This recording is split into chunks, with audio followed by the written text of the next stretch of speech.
తప్పు చేసి దబాయిస్తే అది నిజమవుతుందని చంద్రబాబు నాయుడు అనుకుంటే అది ఆయన భ్రమే. జనాన్ని మాయ చేసినట్టు శ్రీవారిని మోసం చేయాలంటే కుదరదన్న విషయం చంద్రబాబు నాయుడు తెలుసుకోవాలి. నిన్న జగన్ గారు తన తిరుమల పర్యటన మీద స్పష్టంగా ప్రెస్ మీట్ పెట్టడం జరిగింది. అయినా దాన్ని ఒప్పుకోకుండా చంద్రబాబు నాయుడు తప్పుల మీద తప్పులు చేస్తూ మళ్లీ మాట్లాడతాడు. జగన్మోహన్ రెడ్డి గారు తిరుమల రావడానికి భయపడుతున్నాడు, డిక్లరేషన్ ఇవ్వబడుతుంది కాబట్టి ఎస్కేప్ అవుతున్నాడు అని చెప్పి సూటిగా చంద్రబాబు నాయుడు గారికి చెప్తున్నా. చంద్రబాబు నాయుడు జగన్ గారి దమ్ము ధైర్యం గురించి రాష్ట్ర ప్రజలందరికీ బాగా తెలుసు.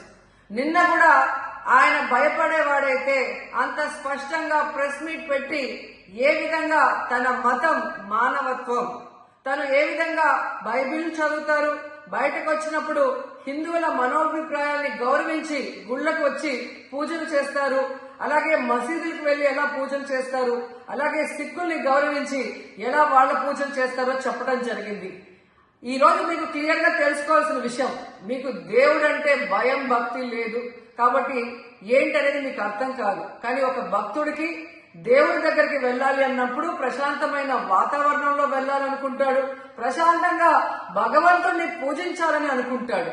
కానీ ఈ రోజు మీరు జగన్మోహన్ రెడ్డి గారు తిరుమలకు వస్తారని అనౌన్స్ చేసిన దగ్గర నుంచి బీజేపీలో కొందరు, జనసేన, తెలుగుదేశం పార్టీ ఎలా అలజడి సృష్టిస్తున్నారో అందరూ కూడా గమనిస్తున్నారు.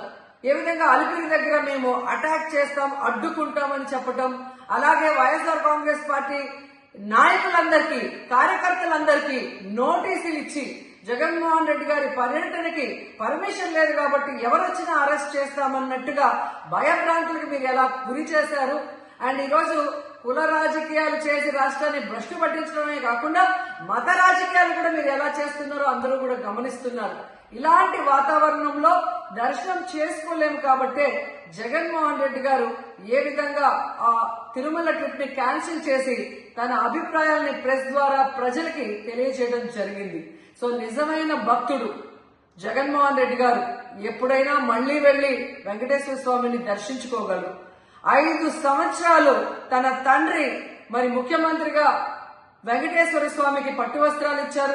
జగన్మోహన్ రెడ్డి గారు 5 సంవత్సరాలు మరి పట్టు వస్త్రాలు ఇచ్చిన తర్వాత ఈ నీచమైన రాజకీయాలు చేస్తూ డిక్లరేషన్ పేరుతో మీరు మాట్లాడుతూ ఎవరు అడ్డుకున్నారు అని చెప్పి మళ్లీ దిగజారుడు రాజకీయాలు చేస్తున్నారు.